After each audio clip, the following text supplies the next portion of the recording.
ಎಲ್ಲರಿಗೂ ನಮಸ್ಕಾರ. Learn with Chetan YouTube ಚಾನಲ್ಗೆ ನಿಮ್ಮೆಲ್ಲರಿಗೂ ಆಧಾರದ ಸುಸ್ವಾಗತ. ಇಂದಿನ ದಿನ ನಾವು 10ನೇ ತರಗತಿಯ ವಾರ್ಷಿಕ ಪರೀಕ್ಷೆ ವಿಜ್ಞಾನ ವಿಷಯದ ವಾರ್ಷಿಕ ಪರೀಕ್ಷೆಗೆ ಸಹಾಯಕವಾಗುವ 1 ಅಂಕದ ಪ್ರಮುಖ ಪ್ರಶ್ನೋತ್ತರಗಳನ್ನು ನೋಡ್ತಾ ಹೋಗೋಣ. ಈ ಒಂದು ವಿಡಿಯೋದಲ್ಲಿ ಇರ್ತಕ್ಕಂತಹ ಎಲ್ಲ ಪ್ರಶ್ನೆಗಳು 4 ಮಾದರಿ ಪ್ರಶ್ನೆ ಪತ್ರಿಕೆ ಹಾಗೂ 3 ಸರಣಿ ಪರೀಕ್ಷೆಯಲ್ಲಿ ಬಂದಂತಹ ಪ್ರಶ್ನೆಗಳಾಗಿರ್ತವೆ. ಸೊ ಈ ಎಲ್ಲ ಪ್ರಶ್ನೆಗಳು 1 ಅಂಕದ ಪ್ರಶ್ನೆಗಳಾಗಿ ಆ್ಯನ್ಯುವಲ್ ಎಕ್ಸಾಮಲ್ಲಿ ಬಂದೇ ಬರ್ತದೆ ಅಂತ ಹೇಳ್ತಾ, ಸೊ ಬನ್ನಿ ವಿಡಿಯೋನ ಸ್ಟಾರ್ಟ್ ಮಾಡೋಣ. ಹಾಗೆ ಇನ್ನು ಯಾರು ನಮ್ಮ ಚಾನಲನ್ನು ಸಬ್ಸ್ಕ್ರೈಬ್ ಮಾಡ್ಕೊಂಡಿಲ್ಲವೋ ದಯವಿಟ್ಟು ಸಬ್ಸ್ಕ್ರೈಬ್ ಮಾಡ್ಕೊಳ್ಳಿ ಅಂತ ಹೇಳ್ತಾ ಬನ್ನಿ ವಿಡಿಯೋನ ಸ್ಟಾರ್ಟ್ ಮಾಡೋಣ. ಮೊದಲನೇ ಪ್ರಶ್ನೆ, ಉಭಯವರ್ತಿ ಆಕ್ಸೈಡ್ಗಳು ಎಂದರೇನು? ಉದಾಹರಣೆ ಕೊಡಿ. ಆಮ್ಲ ಮತ್ತು ಪ್ರತ್ಯಾಮ್ಲಗಳು ಪರಸ್ಪರ ವರ್ತಿಸಿ ಲವಣ ಮತ್ತು ನೀರನ್ನು ಉತ್ಪತ್ತಿ ಮಾಡುವ ಆಕ್ಸೈಡ್ಗಳಿಗೆ ಉಭಯವರ್ತಿ ಆಕ್ಸೈಡ್ಗಳು ಎನ್ನುವರು. ಉದಾಹರಣೆಗೆ ಅಲ್ಯೂಮಿನಿಯಂ ಆಕ್ಸೈಡ್ ಮತ್ತು ಸತುವಿನ ಆಕ್ಸೈಡ್ ಆಗ್ತದೆ. ಎರಡನೇ ಪ್ರಶ್ನೆ, ಲೋಹೋದ್ಧರಣದಲ್ಲಿ ಹುರಿಯುವಿಕೆ ಎಂದರೇನು ಅಂತ ಕೇಳಿದಾನೆ. ಲೋಹದ ಸಲ್ಫೇಟ್ ಅದರ ಆಕ್ಸೈಡ್ ಆಗಿ ಪರಿವರ್ತಿಸಲು ಅದಿರನ್ನು ಅಧಿಕ ಪ್ರಮಾಣದ ಗಾಳಿಯಲ್ಲಿ ಹೆಚ್ಚಿನ ಉಷ್ಣತೆಯಲ್ಲೂ ಕಾಸುವ ಕ್ರಿಯೆಯನ್ನು ಹುರಿಯುವಿಕೆ ಎಂದು ಕರೆಯುತ್ತೇವೆ. ನೆಕ್ಸ್ಟ್ ಇಂಪಾರ್ಟೆಂಟ್ ಪ್ರಶ್ನೆ ಆಗಿರ್ತದೆ. ಮೂರನೇ ಪ್ರಶ್ನೆ, DNA ಸ್ವಪ್ರತೀಕರಣ ಎಂದರೇನು ಅಂತ ಕೇಳಿದಾನೆ. ಕೋಶ ವಿಭಜನೆಯ ಸಿದ್ಧತಾ ಹಂತದಲ್ಲಿ ಮಾತೃಜೀವಕೋಶದ DNA ತನ್ನನ್ನು ನಕಲು ಮಾಡಿಕೊಳ್ಳುವ ಕ್ರಿಯೆಯನ್ನು DNA ಸ್ವಪ್ರತೀಕರಣ ಎಂದು ಕರೆಯುತ್ತೇವೆ. ನೆಕ್ಸ್ಟು 4ನೇ ಪ್ರಶ್ನೆ, ಕಮಟುವಿಕೆ ಎಂದರೇನು ಅಂತ ಕೇಳಿದಾನೆ. ಕೊಬ್ಬು ಮತ್ತು ಎಣ್ಣೆ ಪದಾರ್ಥಗಳು ಗಾಳಿಗೆ ತೆರೆದಿಟ್ಟಾಗ ಅವು ಉತ್ಕರ್ಷಣೆಗೊಂಡು ತಮ್ಮ ರುಚಿ ಮತ್ತು ವಾಸನೆಯಲ್ಲಿ ಬದಲಾವಣೆಯನ್ನು ಹೊಂದುವ ಪ್ರಕ್ರಿಯೆಗೆ ಕಮಟುವಿಕೆ ಎಂದು ಕರೆಯುತ್ತೇವೆ. 5ನೇ ಪ್ರಶ್ನೆ, ಆಹಾರ ಸರಪಳಿ ಎಂದರೇನು ಅಂತ ಕೇಳಿದಾನೆ. ಸೊ ಇದು ವೆರಿ ಇಂಪಾರ್ಟೆಂಟ್ ಪ್ರಶ್ನೆ. ಆಹಾರ ಒಂದು ಪೋಷಣ ಸ್ತರದಿಂದ ಇನ್ನೊಂದು ಪೋಷಣ ಸ್ತರಕ್ಕೆ ವರ್ಗಾವಣೆ ಆಗುವ ಪ್ರಕ್ರಿಯೆಗೆ ಆಹಾರ ಸರಪಳಿ ಎಂದು ಕರೆಯುತ್ತೇವೆ. 6ನೇ ಪ್ರಶ್ನೆ, ಪರಾವರ್ತಿತ ಕ್ರಿಯೆ ಎಂದರೇನು ಅಂತ ಇದೆ. ಪರಿಸರದಲ್ಲಿ ಉಂಟಾಗುವ ಒಂದು ಪ್ರಚೋದನೆಗೆ ತಾನಾಗಿ ಹಠಾತ್ ಪ್ರತಿಕ್ರಿಯೆಯನ್ನು ತೋರುವುದನ್ನು ಪರಾವರ್ತಿತ ಕ್ರಿಯೆ ಎಂದು ಕರೆಯುತ್ತೇವೆ. 7ನೇ ಪ್ರಶ್ನೆ, ಅನುರೂಪ ಶ್ರೇಣಿ ಎಂದರೇನು. ಒಂದೇ ಕ್ರಿಯಾ ಗುಂಪು ಕಾರ್ಬನ್ ಸರಪಳಿಯಲ್ಲಿನ ಹೈಡ್ರೋಜನ್ನನ್ನು ಸ್ಥಾನಪಲ್ಲಟಗೊಳಿಸುವ ಸಂಯುಕ್ತಗಳ ಸರಣಿಯನ್ನು ಅನುರೂಪ ಶ್ರೇಣಿಗಳು ಎಂದು ಕರೆಯುತ್ತೇವೆ. ನೆಕ್ಸ್ಟ್ ಪ್ರಶ್ನೆ, 8ನೇ ಪ್ರಶ್ನೆ, ಜೈವಿಕ ಸಂವರ್ಧನೆ ಎಂದರೇನು. ವೆರಿ ಇಂಪಾರ್ಟೆಂಟ್ ಪ್ರಶ್ನೆ ಆಗಿರ್ತದೆ. ಇದು ಸಾಕಷ್ಟು ಬಾರಿ ರಿಪೀಟೆಡ್ ಆಗಿರ್ತಕ್ಕಂಥದ್ದು. ಹಾನಿಕಾರಕ ರಾಸಾಯನಿಕಗಳು ಒಂದು ಪೋಷಣ ಸ್ತರದಿಂದ ಇನ್ನೊಂದು ಪೋಷಣ ಸ್ತರಕ್ಕೆ ಹೆಚ್ಚುತ್ತಾ ಹೋಗುವುದನ್ನು ಜೈವಿಕ ಸಂವರ್ಧನೆ ಎಂದು ಕರೆಯುತ್ತೇವೆ. ನೆಕ್ಸ್ಟ್ ಪ್ರಶ್ನೆ, ಆಮ್ಲ ಮಳೆ ಎಂದರೇನು ಅಂತ ಇದೆ. ಮಳೆಯ pH ಮೌಲ್ಯವು 5.6ಕ್ಕಿಂತ ಕಡಿಮೆಯಾಗುವ ಪ್ರಕ್ರಿಯೆಗೆ ಆಮ್ಲ ಮಳೆ ಎಂದು ಕರೆಯುತ್ತಾರೆ. 10ನೇ ಪ್ರಶ್ನೆ, ರೆಡಾಕ್ಸ್ ಕ್ರಿಯೆ ಎಂದರೇನು. ಯಾವ ಕ್ರಿಯೆಯಲ್ಲಿ ಒಂದು ಪ್ರತಿವರ್ತಕವು ಉತ್ಕರ್ಷಣೆಗೊಂಡು ಇನ್ನೊಂದು ಪ್ರತಿವರ್ತಕವು ಅಪಕರ್ಷಣೆಗೊಂಡರೆ ಅದನ್ನು ರೆಡಾಕ್ಸ್ ಕ್ರಿಯೆ ಎಂದು ಕರೆಯುತ್ತೇವೆ. 11ನೇ ಪ್ರಶ್ನೆ, ಆಮ್ಲಶಾಮಕ ಎಂದರೇನು. ಆಮ್ಲದ ಪ್ರಮಾಣವನ್ನು ಕಡಿಮೆಗೊಳಿಸುವ ಪ್ರತ್ಯಾಮ್ಲಗಳಿಗೆ ಆಮ್ಲಶಾಮಕಗಳು ಎನ್ನುವರು ಅಂತ ಆನ್ಸರ್ ಬರೀಬೇಕಾಗ್ತದೆ. ಇನ್ನು ಇದಕ್ಕೆ ಆಮ್ಲಶಾಮಕಗಳಿಗೆ ಉದಾಹರಣೆ ಯಾವುದಪ್ಪ ಅಂದರೆ ಮೆಗ್ನೀಷಿಯಮ್, ಮಿಲ್ಕ್ ಆಫ್ ಮೆಗ್ನೀಷಿಯಮ್ ಅಂತ ಕರಿತೇವೆ. ಇನ್ನೊಂದು ಅಡುಗೆ ಸೋಡಾ. ನಶಿಸುವಿಕೆ ಎಂದರೇನು.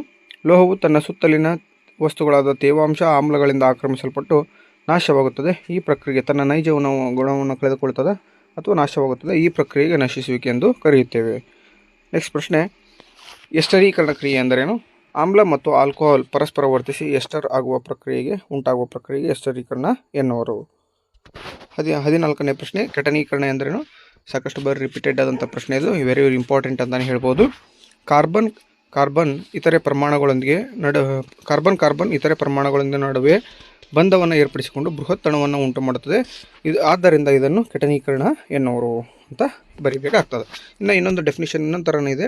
ಕಾರ್ಬನ್ ತನ್ನ ಇತರೆ ಕಾರ್ಬನ್ ಪರಮಾಣುಗಳೊಂದಿಗೆ ಸೇರಿ ಬೃಹತ್ ಅಣುವನ್ನು ಉಂಟು ಮಾಡುವ ಒಂದು ಪ್ರಕ್ರಿಯೆಗೆ ನಾವು ಕೆಟನೀಕರಣ ಎಂದು ಕರೆಯುತ್ತೇವೆ. ನೆಕ್ಸ್ಟ್ ಪ್ರಶ್ನೆ ನೋಡಿ, ಕೊಟ್ಟಿರುವ ಚಿತ್ರದಲ್ಲಿ ಕಾಂತಕ್ಷೇತ್ರಕ್ಕೆ ಸಂಬಂಧಿಸಿದಂತೆ ಸರಿಯಾದ ಹೇಳಿಕೆ ಯಾವುದು ಅಂತ ಕೇಳಿದಾನೆ. P ಮತ್ತು Qಗಳಲ್ಲಿ ಇದು ಸಮನಾಗಿರ್ತದೆ. ಓಕೆ, ಅಂದರೆ ಸೊಲನಾಯ್ಡ್ನ ಒಳಭಾಗದಲ್ಲಿ ಪ್ರತಿಯೊಂದು ಬಿಂದುವಿನಲ್ಲಿ ಕಾಂತಕ್ಷೇತ್ರ ಏನಾಗಿರ್ತದೆ, ಸಮನಾಗಿರ್ತದೆ ಅಂತ ಬರೀಬೇಕಾಗ್ತದೆ. ಸೊ ಹಾಗಾಗಿ P ಮತ್ತು Qಗಳಲ್ಲಿ ಸಮವಾಗಿದೆ ಅಂತ ಆನ್ಸರು. ಇನ್ನು ನೆಕ್ಸ್ಟು, ಪ್ರತಿವರ್ತಕಗಳು ತಮ್ಮ ಅಯಾನುಗಳನ್ನು ಪರಸ್ಪರ ಬದಲಾಯಿಸಿಕೊಳ್ಳುವ ರಾಸಾಯನಿಕ ಕ್ರಿಯೆಯ ವಿಧ ಯಾವುದು ಅಂತ ಕೇಳಿದಾನೆ. ದ್ವಿಸ್ಥಾನಪಲ್ಲಟ ಕ್ರಿಯೆ ಆಗಿರ್ತದೆ. ನೆಕ್ಸ್ಟ್ ಪ್ರಶ್ನೆ, ತಾಮ್ರವು ತೇವಪೂರಿತ ಗಾಳಿಯಲ್ಲಿರುವ ಇಂಗಾಲದ ಡೈಆಕ್ಸೈಡ್ನೊಂದಿಗೆ ವರ್ತಿಸಿದಾಗ ಉಂಟಾಗುವ ಹಸಿರು ಬಣ್ಣದ ಸಂಯುಕ್ತ ಯಾವುದು ಅಂದರೆ ಆಪ್ಷನ್ ಎ ಆಗಿರ್ತದೆ. ಇದು ಉತ್ತರ ತಾಮ್ರದ ಕಾರ್ಬೋನೇಟ್. ನೆಕ್ಸ್ಟ್ ಪ್ರಶ್ನೆ, ದೊಡ್ಡ ಅಣುಗಳನ್ನು ಉಂಟು ಮಾಡಲು ಕಾರಣವಾದ ಕಾರ್ಬನ್ನ ಗುಣ ಯಾವುದಪ್ಪ ಅಂದರೆ ಕೆಟನೀಕರಣ. ಇನ್ನು ನೆಕ್ಸ್ಟ್ ಪ್ರಶ್ನೆ, 1 ಅಂಕದ ಪ್ರಶ್ನೆಗಳು ಇವೆಲ್ಲವೂ. ಕೆಳಗಿನ ಕೋಷ್ಟಕದಲ್ಲಿ 4 ದ್ರಾವಣಗಳ pH ಮೌಲ್ಯಗಳನ್ನು ಕೊಟ್ಟಿದೆ. ದ್ರಾವಣಗಳು ಈ ರೀತಿಯಾಗಿರ್ತದೆ. P 7 ಇರ್ತದೆ pH ಮೌಲ್ಯ, Q ದ್ರಾವಣದ್ದು 2 pH ಮೌಲ್ಯ, R ದ್ರಾವಣದ್ದು 11, S ದ್ರಾವಣದ್ದು 5 ಇರ್ತದೆ. ಯಾವ ದ್ರಾವಣವು ಅತಿ ಹೆಚ್ಚು H+ ಅಯಾನುಗಳನ್ನು ಹೊಂದಿದೆ, ಸಾರತೆಯನ್ನು ಹೊಂದಿದೆ ಅಂತ ಇದೆ. Q 2 ಅನ್ನೋ pH ಮೌಲ್ಯ ಹೊಂದಿರತಕ್ಕಂಥ ದ್ರಾವಣ H+ ಅಯಾನುಗಳ ಸಾರತೆಯನ್ನು ಹೊಂದಿರ್ತದೆ. ಇನ್ನು ತಟಸ್ಥ ದ್ರಾವಣವನ್ನು ತಿಳಿಸಿ ಅಂತ ಕೇಳಿದರೆ ತಟಸ್ಥ ದ್ರಾವಣ ಯಾವುದಪ್ಪ ಅಂದರೆ ಪಿ ಈಕ್ವಲ್ಸ್ ಟು 7 ಅಂತ ಪಿ ಎಚ್ ಮೌಲ್ಯವನ್ನು ಹೊಂದಿದಲ್ಲ, 7 ಹೊಂದಿರತಕ್ಕಂಥ ಪಿ ಎಚ್ ಮೌಲ್ಯವನ್ನು ಹೊಂದಿರತಕ್ಕಂಥ ದ್ರಾವಣ ತಟಸ್ಥವಾಗಿರ್ತದೆ. ನೆಕ್ಸ್ಟ್ ಪ್ರಶ್ನೆ, ಕಾರ್ಬನ್ ಸಂಯುಕ್ತಗಳ ಹೈಡ್ರೋಜನೀಕರಣದ ಪ್ರಾಮುಖ್ಯತೆ ಏನು ಅಂತ ಕೇಳಿದ್ರೆ, ಪರ್ಯಾಪ್ತ ಹೈಡ್ರೋಕಾರ್ಬನ್ಗಳನ್ನು ಅಪರ್ಯಾಪ್ತ ಹೈಡ್ರೋಕಾರ್ಬನ್ಗಳಾಗಿ ಪರಿವರ್ತಿಸುವ ಪ್ರಕ್ರಿಯೆಗೆ ನಾವು ಹೈಡ್ರೋಜನೀಕರಣ ಎಂದು ಕರಿತೀವಿ. ಮ್ಯಾಗ್ನೀಷಿಯಂ ಮತ್ತು ಮ್ಯಾಂಗನೀಸ್ ಲೋಹಗಳು ಪ್ರಬಲ ಉತ್ಕರ್ಷಕ ಆಮ್ಲದೊಂದಿಗೆ ಪ್ರತಿವರ್ತಿಸಿವೆ. ಇವುಗಳಲ್ಲಿ ಯಾವ ಲೋಹದೊಂದಿಗೆ ಅನಿಲದ ಗುಳ್ಳೆಗಳು ಬಿಡುಗಡೆಯಾಗುವ ದರವು ಅತ್ಯಂತ ವೇಗವಾಗಿರುತ್ತದೆ ಅಂತ ಕೇಳಿದಾನೆ. ಮೆಗ್ನೀಷಿಯಂನೊಂದಿಗೆ ಲೋಹ ಪ್ರಬಲ ಉತ್ಕರ್ಷಕ ಆಮ್ಲದೊಂದಿಗೆ ವರ್ತಿಸಿದಾಗ ಹೆಚ್ಚಿನ ಪ್ರಮಾಣದಲ್ಲಿ ಅನಿಲದ ಗುಳ್ಳೆಗಳು ಉತ್ಪತ್ತಿ ಆಗ್ತವೆ. ಮೆಗ್ನೀಷಿಯಂ ಲೋಹ. ರೈಜೋಪಸ್ ಹೊಸ ಸಂತತಿಯನ್ನು ಉತ್ಪಾದಿಸುವ ಪ್ರಕ್ರಿಯೆ ಯಾವುದು ಅಂತ ಕೇಳಿದರೆ ಬೀಜಕಗಳ ಉತ್ಪಾದನೆ, ಬ್ರೆಡ್ ಮೋಲ್ಡ್ ಅಂತ ಕರಿತೀವಲ್ಲ ಅದು. ನೆಕ್ಸ್ಟ್ ಪ್ರಶ್ನೆ, ಕೆಳಗಿನವುಗಳಲ್ಲಿ ಬಾಷ್ಪ ವಿಸರ್ಜನೆಗೆ ಸಂಬಂಧಿಸಿದಂತೆ ಸರಿಯಾಗಿಲ್ಲದ ಒಂದು ಹೇಳಿಕೆ ಅಂತ ಕೇಳಿದಾನೆ. ಆಹಾರದ ಅಣುಗಳ ಚಲನೆಗೆ ಅಭಿಸರಣ ಒತ್ತಡವನ್ನು ಸೃಷ್ಟಿಸುತ್ತದೆ ಅನ್ನೋದು ಸರಿಯಾದ ಉತ್ತರ ಆಗ್ತದೆ. ಓಕೆನಾ. ಬಾಷ್ಪ ವಿಸರ್ಜನೆಗೆ ಸಂಬಂಧಿಸಿದ ಸರಿಯಾಗಿಲ್ಲದ ಅಂತ ಕೇಳಿದಾನೆ. ಬಾಷ್ಪ ವಿಸರ್ಜನೆ ಸಂದರ್ಭದಲ್ಲಿ ಆಹಾರದ ಅಣುಗಳ ಚಲನೆಗೆ ಅಭಿಸರಣ ಒತ್ತಡವನ್ನು ಸೃಷ್ಟಿಸುವುದು ಆನ್ಸರು. ನೆಕ್ಸ್ಟ್ ಪ್ರಶ್ನೆ ನೋಡಿ, ಹೂ ಬಿಡುವ ಸಸ್ಯಗಳ ಲೈಂಗಿಕ ಸಂತಾನೋತ್ಪತ್ತಿ ಕ್ರಿಯೆಯಲ್ಲಿ ಕ್ರಮಾನುಗತವಾಗಿ ಜರುಗುವ ಹಂತಗಳು ಯಾವುದು ಅಂತ ಕೇಳಿದಾನೆ. ಮೊದಲಿಗೆ ಪರಾಗಸ್ಪರ್ಶ ಕ್ರಿಯೆ ನಡೀತದೆ, ತದನಂತರ ನಿಷೇಚನ, ಅದರ ನಂತರ ಭ್ರೂಣವಾಗ್ತದೆ, ಅದರ ನಂತರ ಬೀಜವಾಗಿ ಪರಿವರ್ತನೆ ಆಗ್ತದೆ. ತೆರೆದ ಪತ್ರರಂಧ್ರದ ರಚನೆಯನ್ನು ತೋರಿಸುವ ಚಿತ್ರ ಬರೆಯಿರಿ ಅಂತ ಕೇಳಿದಾನೆ. ಸೊ ಚಿತ್ರ ಈಸಿಯಾಗಿರ್ತದೆ, ಸೊ ಪ್ರಾಕ್ಟೀಸ್ ಮಾಡಿರ್ತೀನಿ. ಮಾನವರಲ್ಲಿ ಗಂಡು ಮಗುವಿನ ಲಿಂಗವು ಹೇಗೆ ನಿರ್ಧರಿತ ಹೋಗುತ್ತದೆ ಅಂತ ಕೇಳಿದಾನೆ. ಸೊ ಇಲ್ಲಿ ಗಂಡು ಮಗುವಿನಿಂದ ಪುರುಷನಿಂದ ಎಕ್ಸ್ ಮತ್ತು ವೈ ಎಂಬ 2 ವರ್ಣತಂತುಗಳು ಇರ್ತವೆ. ಆದ್ದರಿಂದ ತಂದೆಯು ಗಂಡು ಮಗುವಿನ ಲಿಂಗ ವರ್ಣತಂತುಗಳಿಗೆ ಲಿಂಗಕ್ಕೆ ಕಾರಣವಾಗ್ತಾರೆ ಅಂತ ಬರ್ತಾರೆ, ನಡೀತದೆ.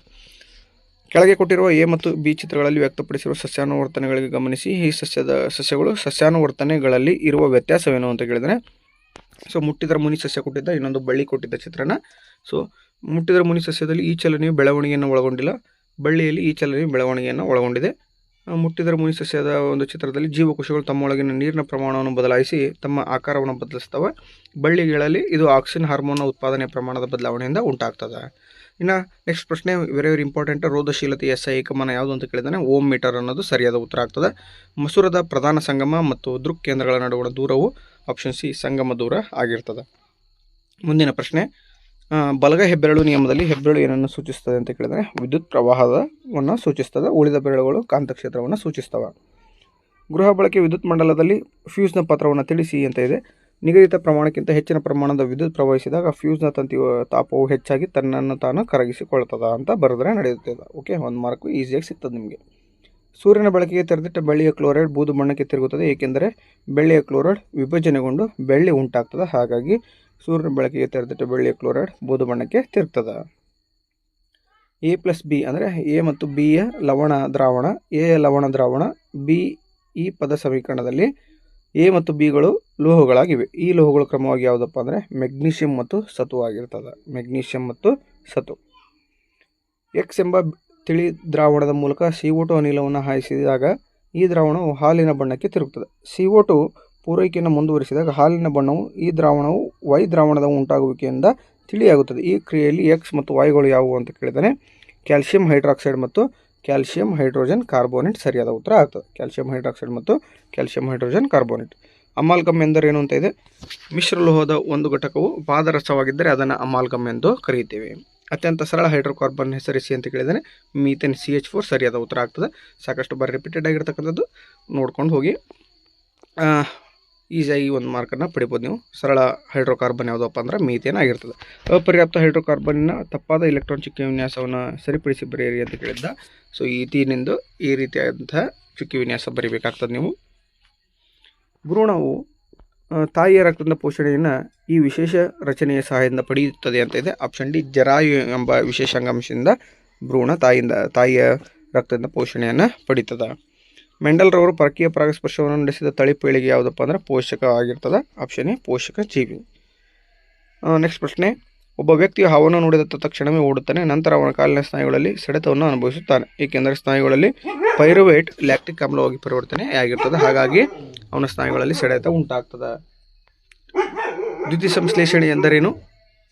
ಸೂರ್ಯನ ಬೆಳಕು ವಾತಾವರಣದ ಮೂಲಕ CO2 ಮಣ್ಣಿನಲ್ಲಿರುವ ಲವಣ, ನೀರು ಮತ್ತು ಪೋಷಕಾಂಶಗಳನ್ನು ಹೀರಿಕೊಂಡು ಪತ್ರಹರಿತಿನ ಸಹಾಯದಿಂದ ಆಹಾರವನ್ನು ತಯಾರಿಸಿಕೊಳ್ಳುತ್ತವೆ ಸಸ್ಯಗಳು. ಹಾಗಾಗಿ ಇದನ್ನು ದ್ಯುತಿ ಸಂಶ್ಲೇಷಣೆ ಎಂದು ಕರೀತೇವೆ. ಒಬ್ಬ ವಿಜ್ಞಾನಿಯು ಪ್ಲಾನೇರಿಯಾವನ್ನು ಈ ಕೆಳಗೆ ನೀಡಿರುವ ಚಿತ್ರದಲ್ಲಿ ತೋರಿಸಿರುವಂತೆ ಕತ್ತರಿಸಿದ್ದಾನೆ. ಪುನರುತ್ಪಾದನೆಯ ನಂತರ ಇಲ್ಲಿ ಎಷ್ಟು ಪ್ಲಾನೇರಿಯಾಗಳು ಉಳಿತವೆ ಅಂದರೆ 3 ಭಾಗ ಇದೆ. ಸೊ 3 ಭಾಗಗಳಾಗಿ ಹೊಸ ಜೀವಿಗಳು ಉಂಟಾಗ್ತವೆ. ಸೊ 3 ಪ್ಲಾನೇರಿಯಾ ಉಳಿತದೆ ಅಂತ ಬರೀಬೇಕಾಗ್ತದೆ. ಸಸ್ಯಗಳಲ್ಲಿ ಬಾಷ್ಪ ವಿಸರ್ಜನೆ ಪ್ರಾಮುಖ್ಯತೆ ಏನು ಅಂತ ಇದೆ. ಸಸ್ಯಕ್ಕೆ ಅಗತ್ಯವಿಲ್ಲದ ನೀರನ್ನು ಹೊರಹಾಕುತ್ತವೆ ಅಂತ ಬರೀಬೇಕಾಗ್ತದೆ. ವಿದ್ಯುತ್ ಪ್ರವಾಹದ ಅಂತಾರಾಷ್ಟ್ರೀಯ ಏಕಮಾನ ಯಾವುದಪ್ಪ ಅಂದರೆ ಆಪ್ಷನ್ ಎ ಆಂಪಿಯರ್ ಆಗಿರ್ತದೆ. ನೆಕ್ಸ್ಟ್ ಪ್ರಶ್ನೆ, ಸೊಲೈನ್ನ ಒಳಭಾಗದಲ್ಲಿ ಕಾಂತಕ್ಷೇತ್ರ ಹೇಗಿರ್ತದೆ ಅಂತ ಕೇಳಿದ್ರೆ ಎಲ್ಲ ಬಿಂದುಗಳಲ್ಲಿ ಸಮನಾಗಿ ಇರ್ತದೆ. H2SO4 ಸೀಸದೊಂದಿಗೆ ವರ್ತಿಸಿದಾಗ ಬಿಡುಗಡೆಯಾಗುವ ಅನಿಲ ಯಾವುದಪ್ಪ ಅಂದ್ರೆ ಹೈಡ್ರೋಜನ್. H2SO4 ಸೀಸದೊಂದಿಗೆ ವರ್ತಿಸಿದಾಗ ಬಿಡುಗಡೆಯಾಗುವ ಅನಿಲ ಯಾವುದು ಹೈಡ್ರೋಜನ್ ಆಗಿರ್ತದೆ. ಸೈಕ್ಲೋಹೆಕ್ಸೇನ್ನ ಅಣುಸೂತ್ರ ಇದೆ C6H12 ಸರಿಯಾದ ಉತ್ತರ ಆಗ್ತದೆ. ತಾಮ್ರದ ಸಲ್ಫೇಟ್ ದ್ರಾವಣದಿಂದ ತಾಮ್ರವನ್ನು ಸ್ಥಾನಪಲ್ಲಟಗೊಳಿಸುವ ಲೋಹ ಯಾವುದು ಅಂದರೆ ಕಬ್ಬಿಣ. ಆಪ್ಷನ್ ಸಿ ಕಬ್ಬಿಣ ಆಗಿರ್ತದೆ. ಸಸ್ಯಗಳಲ್ಲಿರ್ತಕ್ಕಂಥ ಪತ್ರರಂಧ್ರದ ಕಾರ್ಯ ಯಾವುದಪ್ಪ ಅಂದರೆ ಆಪ್ಷನ್ ಎ ಅನಿಲಗಳ ವಿನಿಮಯ ಮಾಡೋದಾಗಿರ್ತದೆ. 36ನೇ ಪ್ರಶ್ನೆ, ಸಸ್ಯಗಳು ದ್ವಿತೀಯ ಅನುವರ್ತನೆಗೆ ಕಾರಣವಾದ ಸಸ್ಯ ಹಾರ್ಮೋನ್ ಯಾವುದು ಅಂತ ಇದೆ. ಆಪ್ಷನ್ ಎ ಆಕ್ಸಿನ್ ಸರಿಯಾದ ಉತ್ತರ ಆಗಿರ್ತದೆ. ಮಾನವರಲ್ಲಿ ಲೈಂಗಿಕ ಸಂಪರ್ಕದಿಂದ ಸಾಮಾನ್ಯವಾಗಿ ಹರಡುವ ಬ್ಯಾಕ್ಟೀರಿಯಾದ ಸೋಂಕು ಯಾವುದು ಅಂದರೆ ಆಪ್ಷನ್ ಎ ಗೊನೇರಿಯಾ ಆಗಿರ್ತದೆ. 38ನೇ ಪ್ರಶ್ನೆ, ಮಾನವನ ಸಣ್ಣ ಕರುಳಲ್ಲಿ ವಿಲೇಯಗಳ ಪಾತ್ರವನ್ನು ತಿಳಿಸಿ ಅಂತ ಇದೆ. ಆಹಾರದಲ್ಲಿರುವ ನೀರಿನಾಂಶ ಮತ್ತು ಪೋಷಕಾಂಶಗಳನ್ನು ಹೀರಿಕೊಳ್ಳುತ್ತವೆ. 39ನೇ ಪ್ರಶ್ನೆ, ದ್ವಿವಿದಳನ ಪ್ರಕ್ರಿಯೆಯು ಸಂತಾನೋತ್ಪತ್ತಿಯ ಒಂದು ಉದಾಹರಣೆ ಯಾವುದು ಅಂತ ಕೇಳಿದಾನೆ. ದ್ವಿವಿದಳನದಲ್ಲಿ ಲಿಶ್ಮೇನಿಯನು ಬರ್ತದೆ, ಅಮೀಬನು ಬರ್ತದೆ. ಬಹುವಿದಳನದಲ್ಲಿ ಪ್ಲಾಸ್ಮೋಡಿಯಂ ವೈವಾಕ್ಸ್ ಬರ್ತದೆ. ಓಕೆನಾ. ಇನ್ನು ನೆಕ್ಸ್ಟ್ ಪ್ರಶ್ನೆ ನೋಡ್ತಾ ಹೋಗೋಣ. ಎಕ್ಸ್ ರಚನೆಯ ಲಕ್ಷಣ ಮತ್ತು ಕಾರ್ಯವು ಕ್ರಮವಾಗಿ ತಿಳಿಸಿ ಅಂತ ಇದೆ ಚಿತ್ರದಲ್ಲಿ. ಸೊ ಇದು ದಪ್ಪನಾದ ಭಿತ್ತಿಯನ್ನು ಹೊಂದಿದೆ ಮತ್ತು ಹೊಸ ರೈಜೋಪಸ್ ಆಗಿ ಬೆಳೆಯುತ್ತದೆ ಅಂತ ಆನ್ಸರ್ನ ಬರೀಬೇಕಾಗ್ತದೆ. ಹಾರ್ಟ್ ಪ್ರಶ್ನೆಗಳಾಗಿರ್ತವೆ ಇವು. ಇನ್ನು 27ನೇ ಪ್ರಶ್ನೆ, ಪಿತ್ತರಸಕ್ಕೆ ಸಂಬಂಧಿಸಿದಂತೆ ಸರಿಯಾದ ಹೇಳಿಕೆ ಯಾವುದು ಅಂತ ಕೇಳಿದಾನೆ. ಪಿತ್ತರಸವು ಯಕೃತ್ತಿದ ಸ್ರವಿಕೆಯಾಗುತ್ತದೆ ಮತ್ತು ಆಹಾರವನ್ನು ಪ್ರತ್ಯಾಮ್ಲೀಯಗೊಳಿಸುತ್ತದೆ. 28ನೇ ಪ್ರಶ್ನೆ, ಕೆಳಗಿನವುಗಳಲ್ಲಿ ಜೀನ್ ವಂಶವಾಹಿಗೆ ಸಂಬಂಧಿಸಿದಂತೆ ಸರಿಯಾದ ಹೇಳಿಕೆ ಯಾವುದು ಅಂತ ಇದೆ. 1 ಮತ್ತು 2 ಅಂತ ಬರೀಬೇಕಾಗ್ತದೆ. ಮಾಡೆಲ್ ಕ್ವಶನ್ ನಂಬರ್ 3 ಇದೆ. ದರ್ಪಣ ಒಂದು ವಸ್ತುವೊಂದರ ನೇರ ಮತ್ತು ದೊಡ್ಡದಾದ ಪ್ರತಿಬಿಂಬವನ್ನು ಉಂಟು ಮಾಡಿದೆ. ಹಾಗಾದರೆ ಆ ದರ್ಪಣದ ವಿಧ ಮತ್ತು ಪ್ರತಿಬಿಂಬದ ಸ್ವಭಾವ ಕ್ರಮವಾಗಿ ಕೇಳಿದರೆ ನಿಮ್ನ ದರ್ಪಣ ಆಗಿರ್ತದೆ ಮತ್ತು ಮಿಥ್ಯ ಪ್ರತಿಬಿಂಬವನ್ನು ಉಂಟು ಮಾಡ್ತದೆ. ವಿದ್ಯುತ್ ಮಂಡಲದಲ್ಲಿ ಬಳಕೆಯಾದ ಶಕ್ತಿಯ ದರವನ್ನು ನಾವು ವಿದ್ಯುತ್ ಸಾಮರ್ಥ್ಯ ಅಂತ ಕರಿತೇವೆ. ಓಕೆನಾ. ಇನ್ನು ಮುಂದಿನ ಪ್ರಶ್ನೆ ನೋಡ್ತಾ ಹೋಗೋಣ. ಮಾನವನ ದೇಹದಲ್ಲಿರುವ ರಕ್ತದಲ್ಲಿರುವ ಹಿಮೋಗ್ಲೋಬಿನ್ನ ಪ್ರಮಾಣಕ್ಕೂ ಬಿಡುಗಡೆಯಾಗುವ ATP ಪ್ರಮಾಣಕ್ಕೂ ಇರುವ ಸಂಬಂಧವೇನು ಅಂತ ಇದೆ.